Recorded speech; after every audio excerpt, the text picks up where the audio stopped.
And we are on. And people are coming. Thank you very much, Whitney, for allowing people to join us. Welcome, welcome, welcome, everyone. Welcome to the third day of the Team Coaching Global Summit and our first panel. This is about AI and team coaching. And we have our experts, Dr. Vanessa 𝗏𝗏, Ozlem Sarioglu, Jihane Labib, and Jonathan Reitz. This is Katerina Kanelidou and Whitney Luther from the Team Coaching Global Alliance hosting this session and moderating the conversation. Feel free to say hi in the chat and add your location, where you are joining us from. So let's see. Oh, Indiana. I'm curious to see if today I show, okay, Munich, Virginia. Hello, Barcelona, hola.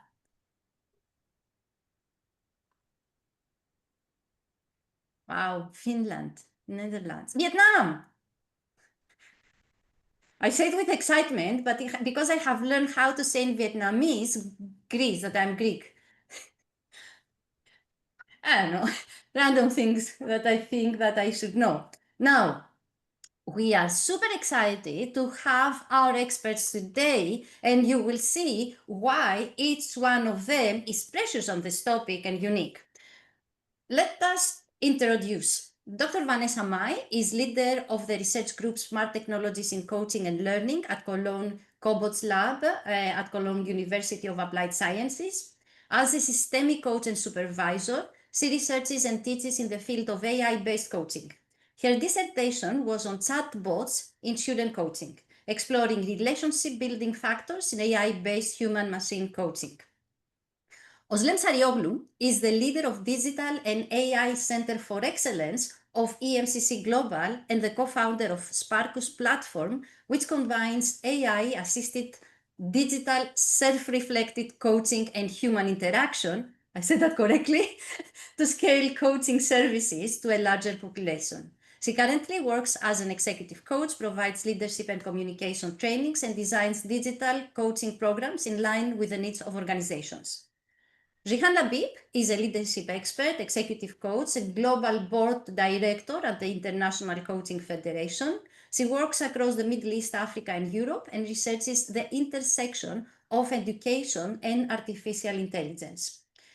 Her work bridges leadership development, cultural transformation, and future-focused learning in a rapidly evolving world. Jihane is also trainer at the Team Coaching Global Alliance. And Jonathan Reitz is a researcher in AI and coaching and has been an ICF subject matter expert in artificial intelligence, team coaching, and coaching education. He's the director of education for the 𝗪𝗏𝗺𝗀 coaching program at Case Western Reserve University. He's 𝗡𝗶𝗵𝗶𝗁's director of education and CEO. He's a residence guardian at Viva La Coaching Academy and co-founder and trainer at the Team Coaching Global Alliance.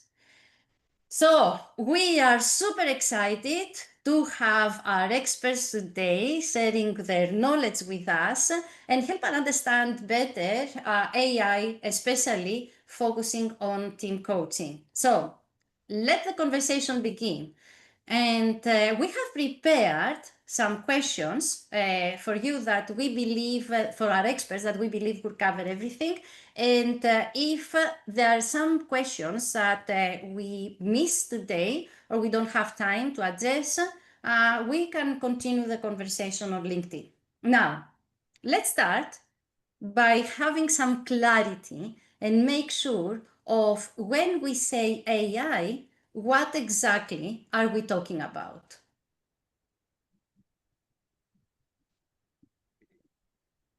Yeah, nobody wants to speak first on this particular topic. No, so I'll start.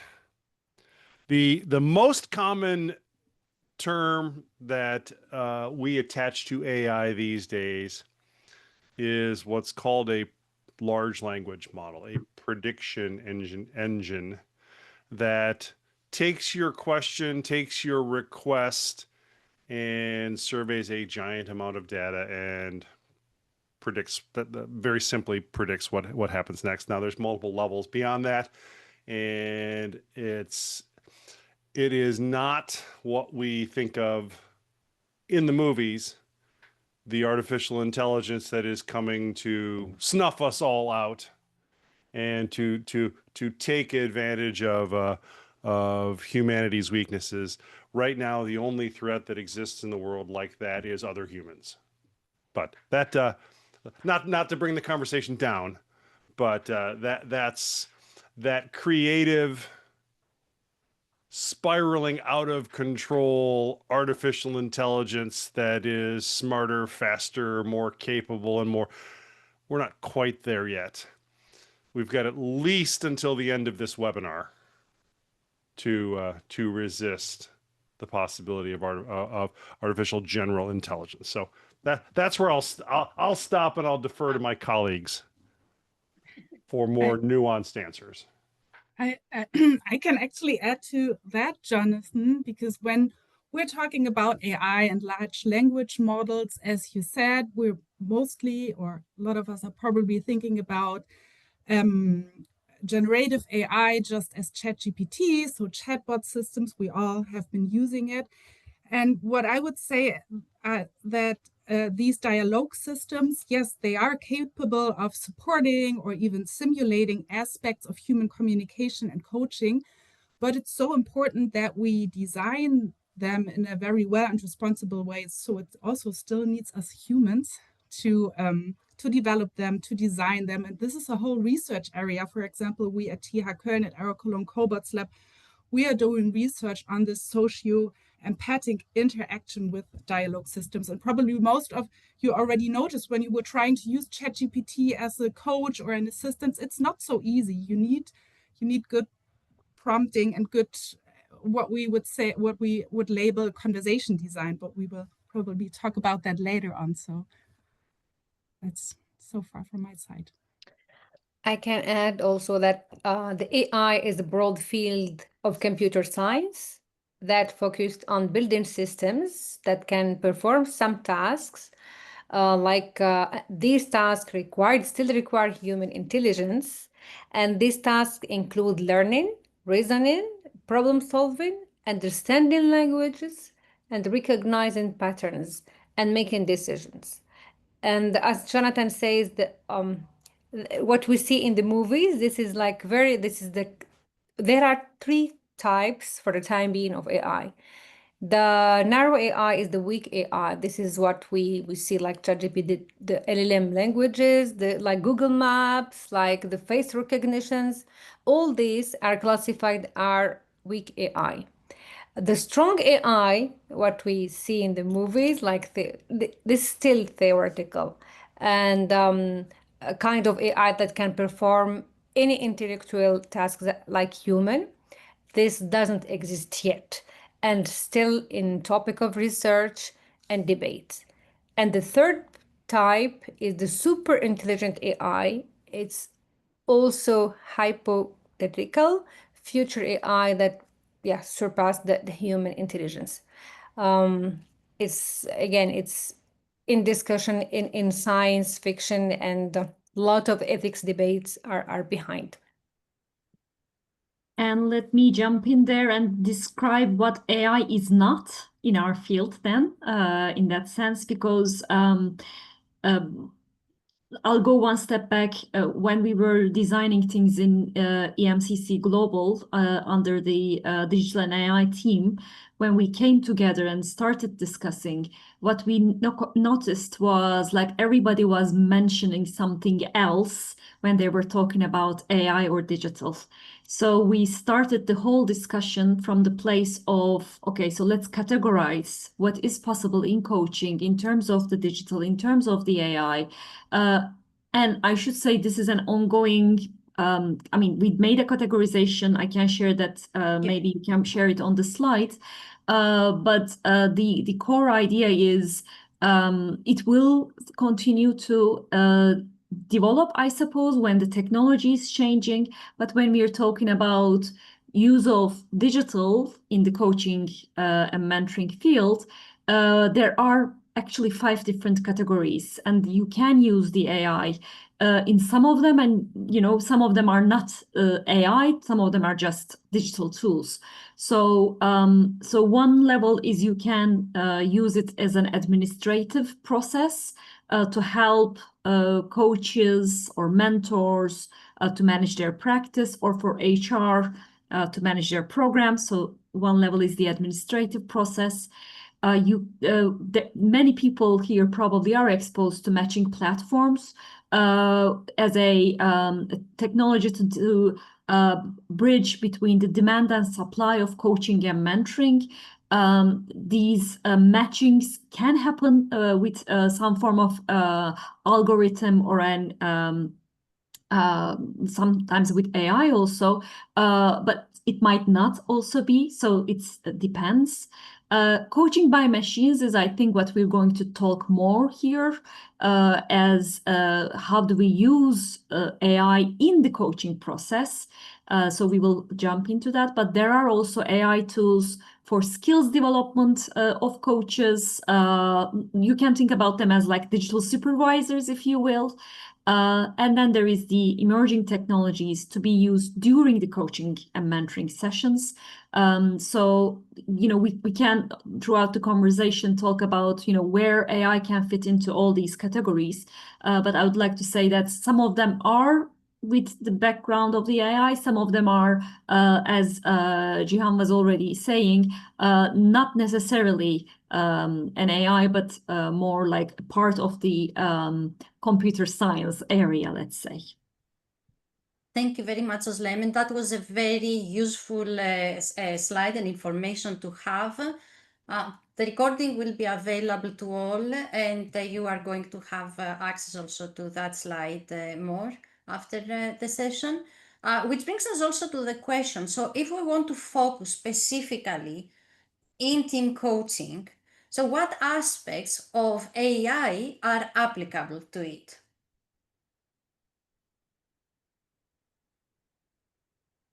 I can maybe start this time.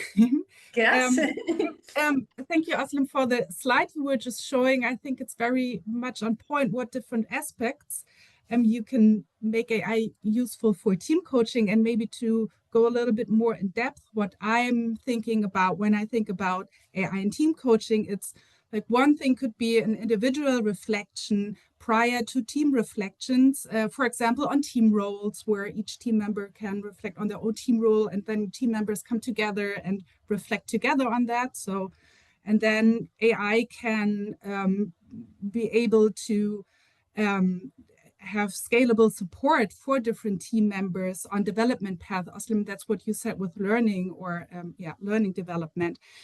And AI can give adaptive follow-ups, for example, recognizing conflict signals and offering team-specific intervention when it listens to team conversations. And like one big plus on AI is the pattern recognition. So that can be really useful in team interactions.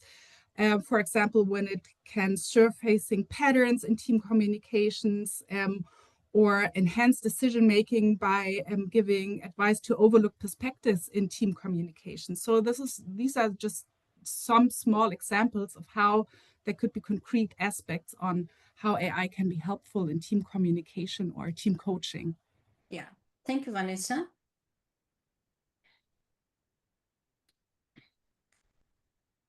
Jonathan, Jihane, Ozlem? Yeah, I would say, I totally agree with Vanessa's saying. I would also add one level of the technology could be the individuals doing reflection, but also it could be the more you use technology, actually people can interact together. So it can be a asynchronous way of people contributing to the dialogue when they're doing any reflection about the teamwork, or after the sessions of team coaching sessions. So where people can, come back, make their contribution, not at the same time this time, but more in different times. So we can also think about that kind of interaction between the team members. Thank you. Ozlem, it makes me think about my own experience because I have several neurodiversities and I have difficulties of expressing myself. So I found that I could actually use AI platforms to help me articulate and find the words and the right way to express actually what I have in mind.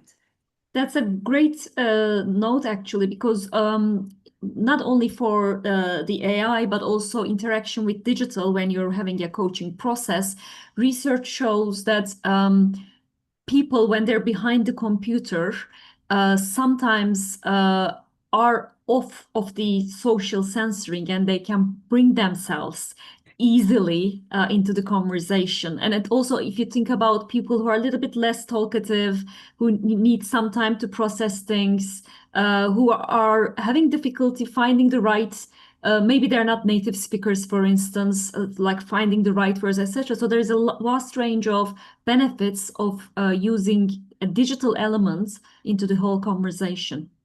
Absolutely. I cannot help but connect that. Sorry, Vanessa, because I see a thread in all our sessions that we have in the summit. I cannot help but connect that with yesterday, what we were talking about contracting. So maybe we can have this conversation with the team members, what they need, if that is one part of the accommodations they might need. So, Vanessa? Yeah, I just wanted to add that this is also what our experience at university showed, that people or also students, when they use such systems, they feel less judged by a system because it's not a human.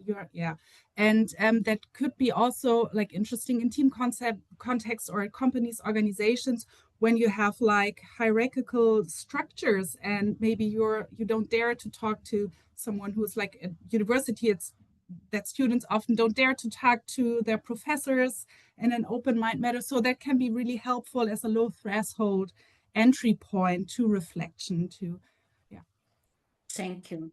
Thank you very much. Jihane? Yeah, it's about dynamic. There are many areas that we can use AI for team coaching, for dynamics, team dynamics, for communication, and for learning, for decision making, and also for empowering or enhancing goals tracking. So these like 5 level of where we can use AI for team coaching. And I will add on my what my colleague said. For example, the AI powered tools like scheduling, goal tracking, it's easily automated. So it's like we can program it and manage it easily for the team members.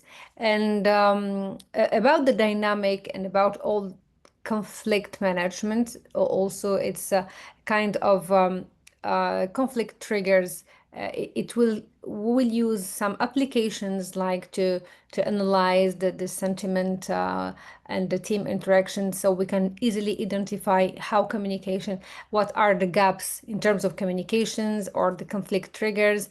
And it's also like easily helping to summarize meeting and extract actions.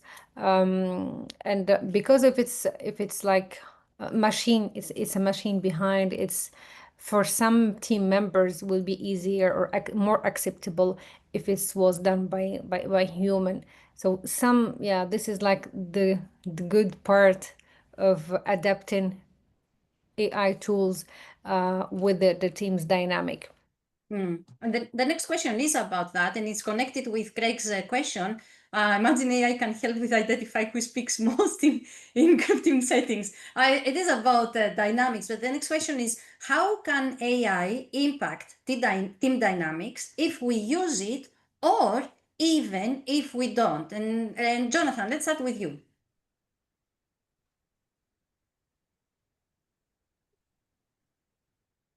If you are unmuted, it will be better.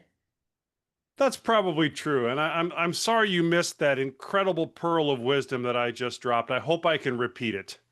It's really going to be important for us to acknowledge that whether or not the coach is using AI, the client is almost guaranteed to be using it. So I think there is an argument to be made that we ignore what AI is making possible in team situations, in coaching situations in general, but team particularly, at our own peril. You know, I realize that sounds dramatic, but I do think we have to be intentional and thoughtful, because the likelihood that everyone on a team is choosing not to use AI for any purpose of any kind is near zero. So that being said, my best guidance to you would be to be very clear on what you want the AI to contribute to your team conversations. And I really appreciate the frameworks. I found myself sitting back and laughing as Jihane and Vanessa and Ozlem started talking through the various uses, because I'm comparing it to the uses that I hear from coaches on a regular basis. And pretty consistent, you know, data management, sorting patterns, that kind of thing. That's under the heading of productivity. That's the number one thing I keep hearing from teams, from coaches is, hey, this is going to make my team coaching more productive. Well, your clients are definitely thinking that way. But don't overlook, there's two other even more challenging levels that I think are critical for us to just acknowledge exist. Number one is there are 3 studies recently, one from Harvard Business Review, one from Henley, and I forget where the third one is from, that talk about how leaders are using AI tools for their own reflective practice. So we can't ignore the fact that people are talking to AIs about what matters to them. The project that I have coming out in just a couple of weeks with 2 colleagues discovered that people using AI for coaching, they actually want the more deeply probing. They prefer that in the AI environment. So reflective is a thing. And then partnering in the learning environment. I love Jihane's comments about, you know, hey, the reality is that people are leveraging AI to accelerate their development. And who would have thought that 2 years ago, when we were playing around with these tools? That was an early cutting edge. Oh my goodness, we've got to, maybe there's something here, just 18 months or 2 years ago, and now it's a burgeoning, growing edge. So those are some thoughts about, all under the theme of, I think we do our clients a disservice if we think AI is not having an impact. Yeah. I will just highlight one more thing also, Jonathan, is this is my feeling. My feeling that we are in a world with 2 different pole. One clients or companies or managers or leaders are like aware, they implement, they are like curious about all new tools, and they want to integrate them to for better performance. And one other word, because I'm traveling between too many continents, and I can see the differences. And traditional, maybe conservative people, conservative leaders, and even coaches, they at minimum they would use ChatGPT or pilots, just to enhance some propositions, some propal, and I do have this duality with some brilliant high performers and the other who are still questioning the LLM and questioning the new reality. So I wanted to share this also with you. This is my reality, at least I'm noticing from my point of view. And I would also like to note there that even though some leaders are using getting the wisdom of the AI and everything when they're interacting with their teams. What is also happening is if we all know that being is important as much as the doing part. If the leader is not carrying the being and just benefiting on the intelligence of the AI and just writing their emails based on the AI and interacting with the team, but their overall daily conversation with the team is nothing near that, then it also creates a level of trust issues within the team, which might affect what we're doing for the team coaching process. So we can also think about those kind of implications, both positive ones, but also the negative ones for the team dynamics. Yeah. There are several implications and consideration to talk about, and I saw some already in the chat. Before we go there, we would like to have the insights from Vanessa and her research. And what are, before I say that, just as a suggestion, recommendation to our panelists, feel free to either name the applications or put them in the chat box, name, links, everything you have. We want to be as specific and practical as possible. So here's the question. What are the lessons learned from using partly AI-based coaching chatbots and partly scripted chatbot models? I think first we need to clarify what is one and what is the other. So go ahead, Vanessa. I can start with it. I have to say, I started my research on coaching chatbots or AI and coaching back in 2019. So that was way before the ChatGPT, LLM era. So I started developing so-called rule-based chatbots that are scripted chatbots which follow predefined decision path and responses. So as a developer, you have to think in advance, what are the questions the users ask and what are the answers the chatbot should give. Or in our case, our chatbot didn't provide answers, but it was asking reflecting questions on team processes, working processes. But we had to think ahead what would be the questions and the answers. And then it was controlled through buttons and selection options. And in 2023, we conducted a study with this kind of chatbot in a study module where students were working interdisciplinary teams. And we also implemented a so-called hybrid model, which is a partly AI-based model that combines rule-based systems with AI-generated responses for a more natural and conversation flow. And so here we could combine both advantages, the advantage of the rule-based system, which is predictable and secure, and the advantage of an AI-based system, which provides a more smooth and flexible communication. And we conducted that study, and it was very interesting to see that in general, both systems were accepted. But since it was a very early stage in 2023, the hybrid model was less accepted because users felt they didn't trust the system as much as the rule-based system. And it also had some technical flaws. And so people weren't sure what does it do, what not. So we concluded that usability and expectation management are key, no matter what kind of a system you implement, what kind is a chatbot, AI, speech and sentiment analysis. It's so important that you have an effective conversation design, that you have a clear expectation management for the clients, for the coaches. What can they do with the systems? Where is the data going? We are talking about that later, I know. And that it's so important to use AI in a responsible way and develop these kind of chatbots where you can be sure that you have some security in the process. So that's very short, one of the studies we were conducting on team processes and team coaching. Thank you very much, Vanessa. Jonathan, I see you would like to add something here? No, I have a question for my colleagues based on this.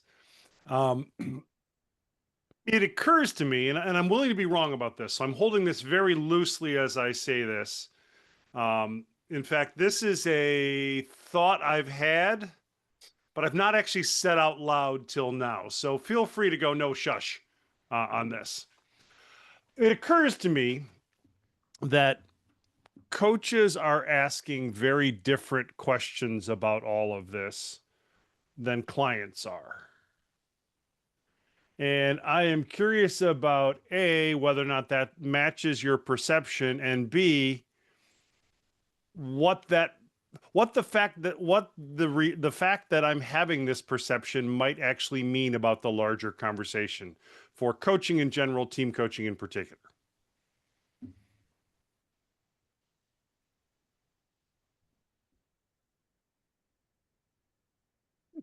I'm sorry, Katerina. I clearly brought the panel to a ground. I've clearly ground the panel to a halt.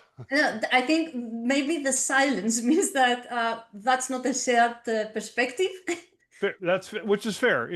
That's a risk I take, and I'm happy to take that as shush, Jonathan, and turn the panel back over. No, that was actually an assumption. Yeah, which is fair. Which is fair. Maybe you can clarify again, Jonathan, because I'm not sure if I really got your question or your thought. Right. For example, I'm hearing questions about ethics and bias from coaches. I'm never hearing those from clients of coaching. For example, I'm hearing questions about method and strategy. The only questions I'm hearing from clients of chatbots are, does it work for me? I think that's very parallel to the coaching experience that we hear, the experience of coaches and clients in real world coaching, about coaches offering advice. Clients don't care, I don't think, because they care about a solution that works for them. I'm just curious how significant that divide is in perception about AI as tools, and maybe this isn't the place for that. And we are going to connect also with our responsibility in that, in the consideration. So what is also our responsibility? Love that. Because it is like, what's the perspective? What do we sense? I see that Ozlem is ready to give her input. I was just thinking about when Vanessa was sharing her experience, I was also thinking about something, and I partially agree with you, Jonathan, that clients basically are not that much concerned, maybe because they don't know the coaching dynamics and the rules and stuff. So that's one part. But I also think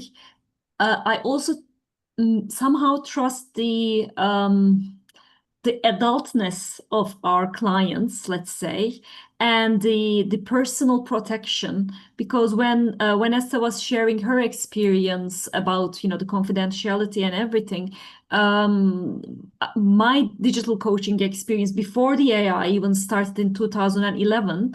And when we were not giving the definition to the people that this is a secure place. I mean, we thought we mentioned that, but we didn't mention it like really underlining it. What we got out of it was like clients trying to make sure that the company and the HR people really love them. So it was not like a genuine sharing, but mostly like advertisements, let's say. So basically coaches have that inner knowing, inner wisdom to share as much as they like. And if they trust the system is secure enough, they open up. If they cannot, they then just pretend. So it really depends. I think I kind of trust that. But of course, coming back to what Vanessa is saying, I would say user experience is still very important. You need to describe what they're going through. Maybe they're not much concerned about, that the processing of our data, but they are concerned about the confidentiality somehow. They need to be assured in that sense. Yeah. We have to move on with the next question, just because this is connected with that.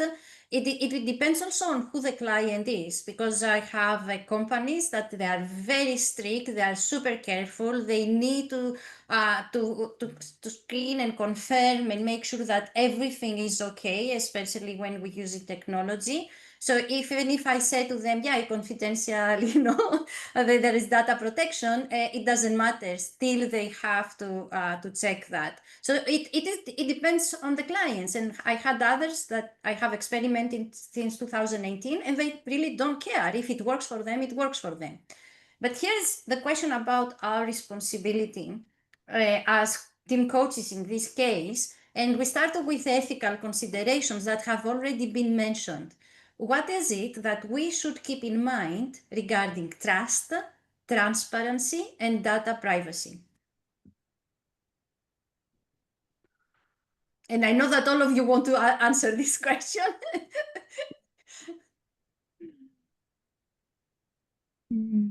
I mean, like Ozlem, I think you already started answering this question with your last reply when you were talking about like how important it is to establish trust, and that like kind of giving transparency about the chatbot's capabilities and limitations is part of that. This is also what my research shows.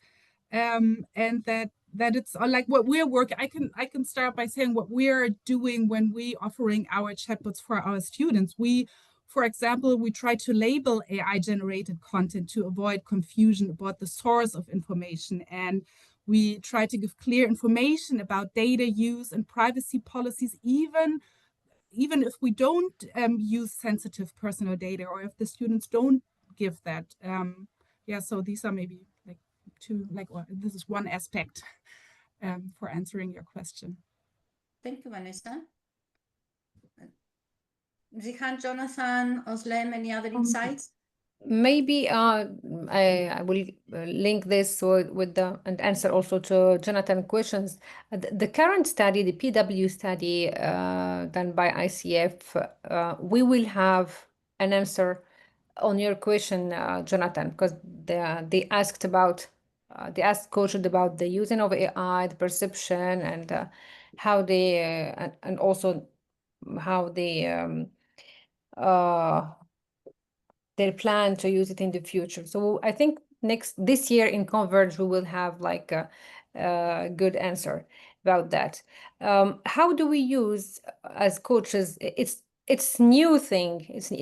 I think it's only the 2-3 latest years that as coaches we start to talk about AI in our practice, and we at least with ICF, the ethics and the confidentiality and the trust is starting from April 1st, 2025 this year. The new code of ethics includes this the using of AI, and again, like the basics and foundation as coach, we need to clarify how we use it.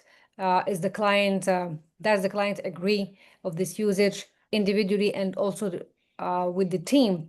I think here, like we stick to the foundation to make sure that our clients are understanding, accepting, and taking the most of the benefits, and not only and secure about the confidentiality and the awareness regarding the bias. I think that we will talk about the bias later. So yeah, I'll keep this part of the answer. Oh yes, we need to talk about that also. I think we're going to talk a lot about other things, so I won't dive deeper into it, but the EMCC published digital ethics in July 2023. It is version 1. We are always updating it because technology is changing, but I'll just drop the link to it here in the chat so that people can read it through. It's like all the things we're discussing are somehow addressed there as much. Thank you, Ozlem. And Jonathan, I saw your hand. And very, very practically speaking, I think there's 3 things minimum that have to happen. Number 1 is you must reveal what you're intending to do digitally.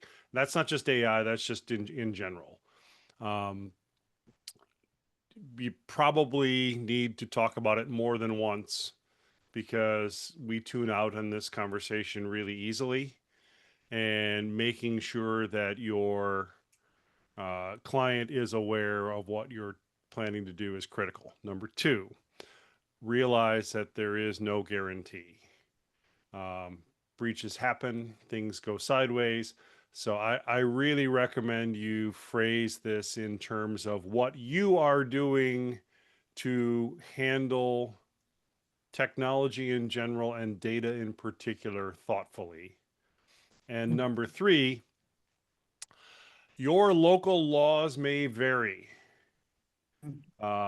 Spend some time talking to an intellectual property attorney or a legislator or someone who will understand your local laws. Because just on this panel, what do we have about 5 different legal jurisdictions? So the laws are different for all of us. Now, I'm going to just say to you flat out, I'm an American, all of the hosting of every site I do, every tool, it's all done in Europe because the European, intentionally on purpose, because the European privacy and data protection laws are much more stringent than America, and I am choosing to invite my clients into that environment. That causes some of my clients to opt out of anything digital because they don't want their data in Europe. Okay, fine. That's fine. But that is a result of handling that transparently. Last thing I'll say is I have a line in my contracts that describes all that. Well, lines. It used to be a line. Now it's about half a page. I do in the onboarding process, we go over it again and they verbally agree with it. And I record that and keep it so that I can go back to them and say, hey, you said, here's you saying it. And then they say deep fake. And no, that's a whole nother topic. And then we also bring it up on a regular basis. We talk about this. And I do have situations where my clients will say to me, can we pause the recording and the AI tools? That does come up. And okay, I want the client to be comfortable and to feel at trust and to be ready to go where they need to go to have the deepest breakthrough. So stepping down off my soapbox, thank you very much. Oh, no, I will bring you back because there are the ethical considerations, but AI has also another consideration. It has a significant environmental footprint due to its energy consumption, reliance on critical materials, and potential for exacerbating existing environmental problems. So how can we, coaches, make sure that we use and not abuse AI with that consideration in mind? Jonathan? Here's, I wish I had good advice here. Because I don't have thoughts that I feel confident in endorsing. Yeah. Because there's problems with it. There's problems with every single thing you can come up with. By the same token, related to this, is every single search you do on a large language model causes the parent company to lose money at this point. There is yet to be a profitable AI strategy. So I wonder about the business viability of the road we're heading down. And what will that mean for environmental and some of these kinds of questions?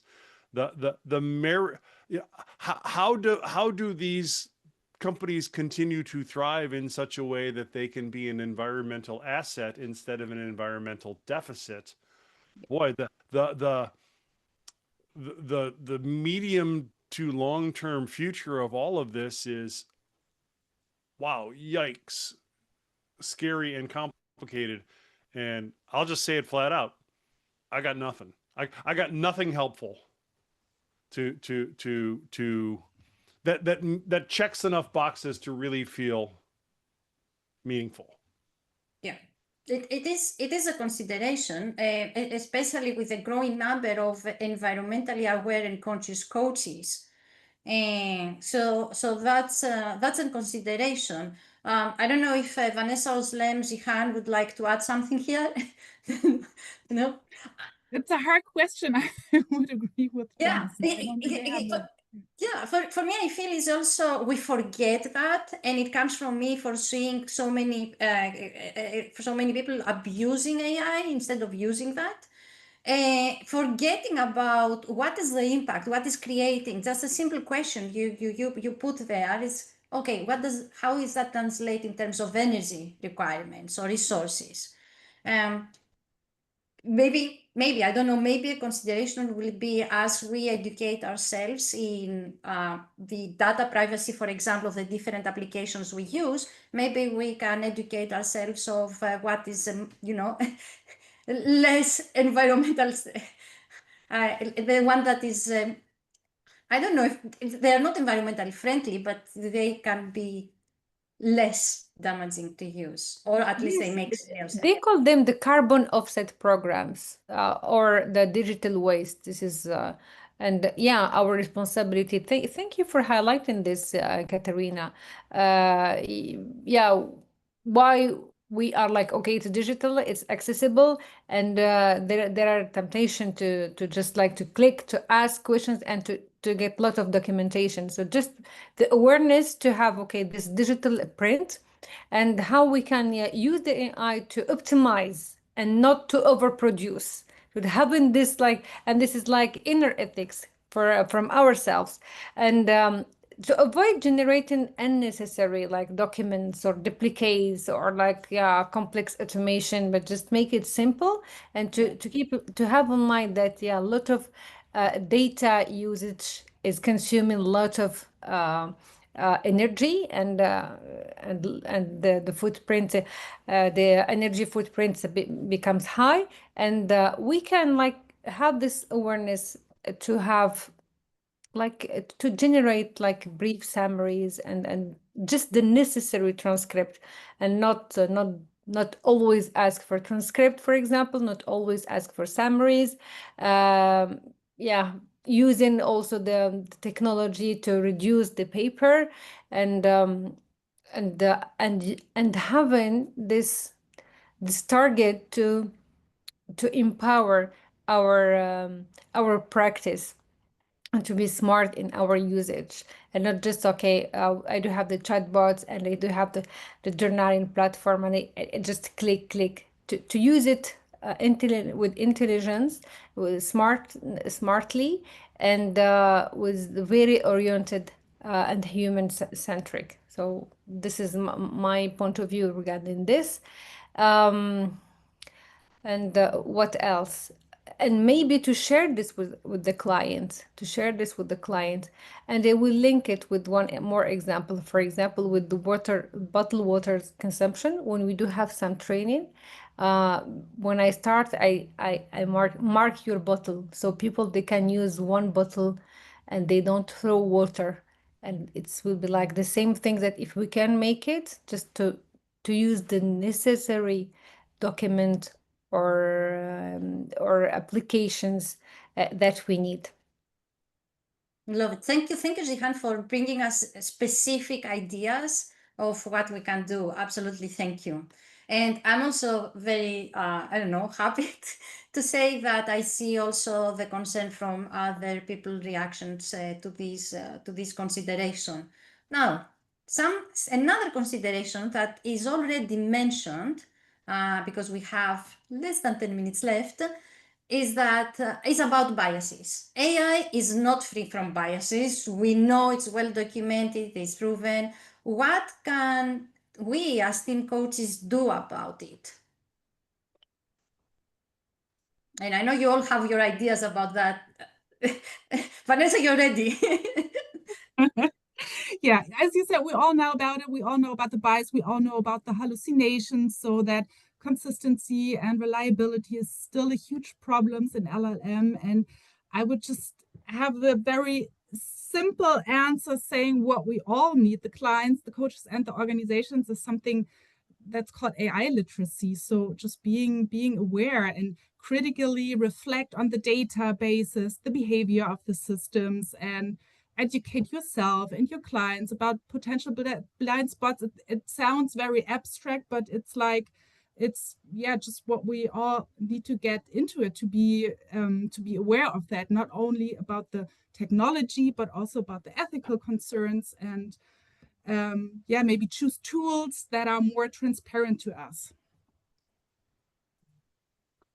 Thank you, Vanessa. Ozlem? And I would say also it's about, all these tools are learning from us also. Let's also remember that. So it's, I think, part of our responsibility to give feedback back to these tools when we see bias. So it's also important, and also making our coaches aware that they can also, address these biases if they see them happening, is also part of it. So I would also add that element into it.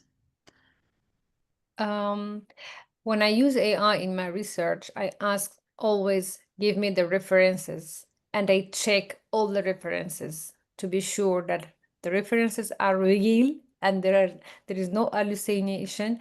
And I challenge, because I'm also like with different languages, and they do also my part of the work. Sometimes the answers don't like include some part of the history of some from some parts of the world, and I ask why I cannot find this in your answer. What is the bias behind it? I challenge the machine to bring and to look for more information. And here my recommendation is to keep doing also our research, our reading, because and to look for the books and to challenge the references. I think this is our duty. One prompting strategy you can do that works very nicely with what Jihane is describing is end your prompts with ask me any questions you have before going forward. That dramatically cuts down the number of hallucinations. Doesn't eliminate them, but it dramatically cuts down the number of hallucinations, and it also tees you up with the areas that you'll need to confirm, to start with in citing those references, because where it has questions tends to be the area where it makes stuff up. I almost said a bad word. But that's what it's making up. That's one of those situations that you can. It's almost like you're pre-teasing the AI that, hey, I'm going to check up on you, so don't let me down. And if you do it politely, when the robot overlords come and take over the world, they're going to be nice to you. So there's a lot of reasons for doing that. Well, I usually say that. I write good things because I say, yeah, they will know that, they will recognize that I am their friend. Now, as we are approaching the end of this panel, the question that I think many, if not most team coaches have, how do you see the future of AI-based team coaching?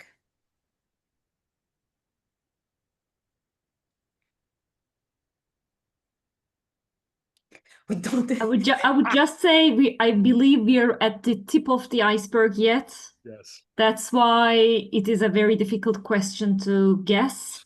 I think what we are right now using is very limited version of what will be possible in the near future.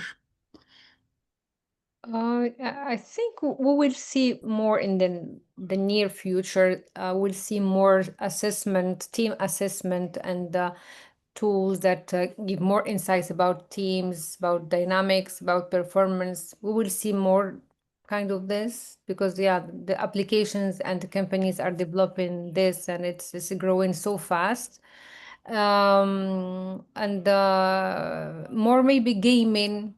And I'm thinking about team building and team bouncing, using more of these kind of tools, and because also we will have more global teams. So and instead of bringing all to one place, but keeping them in there and using more digital and using some intelligence also behind this. So it's now and coming really the coming future. And, I would add to what you said, Jihane, that for the near future, I would say that it's not so much an isolated use of AI as we've been talking about today, but more in-depth collaboration between human and artificial agents, where both parties can put on the table their strengths, which is pattern recognition for the AI, and maybe more the empathy part on the human side. I mean, we don't know yet how this will develop, but yeah, it's not like, and I think in the near future we won't talk about replacement of AI for human coaches, but more like a support or a complement. But nevertheless, I think what's very important is to find good hybrid formats and didactical concepts for organization, how they bring in the AI on like all levels within the organization to really think strategically about it, and yeah, in a good didactical way to make it really helpful for the clients. Thank you. Jonathan, would you like to add anything? Everything that my colleagues said. I agree with absolutely everything they just said. I will throw in one last thing. As far as the future of team coaching, I mean, my vision for the future of team coaching enhanced by AI is about this far in the future, because we're farther along now than I thought we'd be in 2031. So I would say to you that be open to surprising and inspiring changes. And it matters who you connect with. Follow that gut feeling in who's connected to the AI tool that you're thinking about. And AI takes on the character of the people who shape, who train it and shape its data. And character matters. The quality of those individuals matter. Without naming names, there are AI leaders in the larger world that I won't use their products because I don't trust them. And that's only going to become more profound. So do what you can to learn about who's behind the people that are actually behind the AI, because that will matter. Thank you, Jonathan. Before we have 3 minutes left, before we go to our last question, yes, there's still time for last question. We want to say a huge thank you to all of you who have attended and have kept us very busy with the chat also, and your input and your reactions. And definitely a huge thank you to our magnificent panelists and speakers today. One of the advice that I'm going to give you also is follow them. What's the work they're doing, the wonderful things that they have to share with us, and their research and their expertise. And this is the last question to Ozlem, Vanessa, Jonathan, and Jihane. Now, in one phrase, if you can have in just one short phrase, what advice would you give to team coaches when it comes to AI based on your experience and your research? What is one advice that you can give to team coaches? Go, Jonathan. Try some stuff. Awesome. Vanessa? Yeah, stay curious, try out, think, experiment, don't be afraid. Brilliant. Ozlem? Yeah, I was about to say don't be resistant also, but I really like what Vanessa said. I think it's all about the partnership of the human and the technology. So always think from that angle. Brilliant. And Jihane? Coaches of the future are the coaches who will use AI tools. Awesome. Awesome. And I will repeat my advice. Follow these experts and stay updated. Reliable resources, and they are in the front line of what's happening. Thank you very, very, very much, everyone. And that's a wrap. That's the end of the first panel of the Team Coaching Global Summit. We are super happy, super excited, and we are looking to see you in the next session. If we missed any questions, if you still have questions that need to be answered, please follow the conversation on LinkedIn. And see you in the next one. Have a wonderful rest of the day, everyone. Bye. Thank you. Bye-bye.